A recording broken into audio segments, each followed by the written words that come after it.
찬미 예수님, 역대 대통령들에게 소를 한 마리씩 줬다고 합니다. 이승만 대통령이 말했습니다. 이 소는 미제군. 박정희 대통령, 이 소로 농사를 지어 국민들을 먹여 살려야겠군. 전두환 대통령, 잡아먹어야겠군. 노태우 대통령, 뒷방에 숨겨놔야겠군. 김영삼 대통령, 어디에 써야 할지 모르겠구나. 김대중 대통령, 북한에 줘야겠군. 노무현 대통령이 소를 가만히 들여다보다가 말했습니다. 네 그 쌍꺼풀 어디서 했노? 지난 시간에는 구약 성경에 나타난 육신부활 신앙을 알아보았습니다. 예언자들의 시대에 생명의 하느님에 대한 믿음과 개인의 장래, 후세에 대한 관심이 생겨나기 시작했습니다. 특히 기원전 6세기 바빌론 유배를 통해 미래에 대한 관심이 더욱 깊어졌습니다. 기원전 2세기에 육신부활 사상이 등장했는데 그 증거를 마카베오기와 다니엘서에서 찾아볼 수 있다는 것을 알아보았습니다. 오늘은 신약 성경에 나타난 육신부활 신앙을 살펴보겠습니다. 신약 성경은 예수 그리스도의 부활을 전하며 온 인류가 부활할 것임을 분명히 했습니다. 하느님은 살아있는 자들의 하느님이시므로 사람이 죽더라도 완전히 사라지지 않고 하느님 안에 살아있습니다.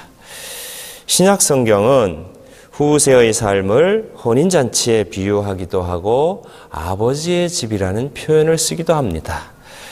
후세의 삶은 하느님 아버지와 함께 있는 것을 뜻합니다.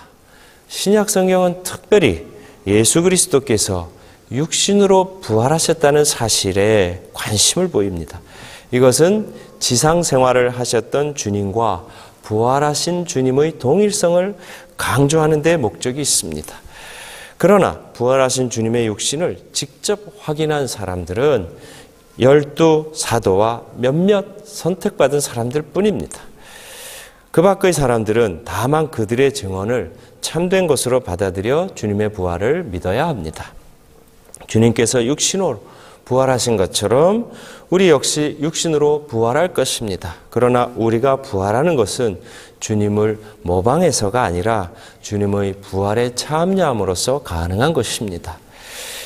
바오로 사도는 편지에서 부활을 여러 번 언급했습니다. 바오로 사도는 유다교 사상과 유다교적 표현을 이용해 육신의 부활을 설명합니다. 특별히 고린토전서 15장은 부활에 관한 상세한 논증입니다. 죽은 자의 부활이 없다는 일부 고린토 신자들의 주장에 바오로 사도는 우리 부활의 가능성은 이미 그리스도의 부활로 증명되었다고 강조합니다. 여기서 바오로 사도는 그리스도의 부활이 우리 모두 부활하리라는 보증이 되는 이유를 이렇게 설명합니다.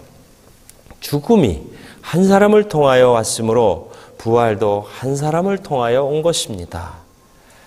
고린토전서 15장 21절 22절의 말씀입니다. 아담이 죄를 지음으로써 온 인류가 죽게 되었듯이 그리스도께서 그 죄를 이기고 부활하심으로써 이제 전 인류를 부활시키게 되었다는 것이 바오로 사도의 논리입니다. 그리스도 신자들은 자신의 운명을 그리스도께 걸었기 때문에 신자들의 부활은 그리스도에게 달려 있습니다. 그런데 그리스도께서 부활하셨으므로 그리스도를 믿는 신자들도 부활할 것입니다. 이어서 바오로 사도는 부활이 어떻게 그리고 어떤 모양으로 이루어질 것인가에 대한 해답을 시도합니다. 부패된 몸은 불멸하는 몸으로, 비천한 몸은 영광의 몸으로, 약한 몸은 힘찬 몸으로, 감각적인 몸은 영적인 몸으로 부활할 것이라고 합니다. 신약 성경은 부활의 보편성을 가르칩니다. 의인뿐 아니라 악인을 포함해 모든 사람이 부활할 것입니다.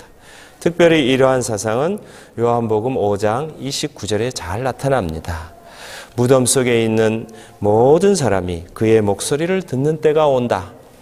그들이 무덤에서 나와 선을 행한 이들은 부활하여 생명을 얻고 악을 저지른 자들은 부활하여 심판을 받을 것이다.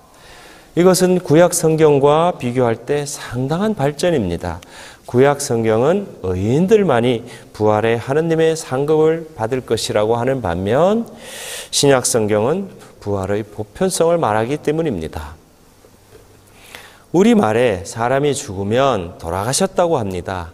돌아가셨다는 말은 원래 있던 곳으로 다시 되돌아갔다는 뜻입니다. 그러면 원래 있던 곳이 어디입니까? 그것은 하느님의 품입니다.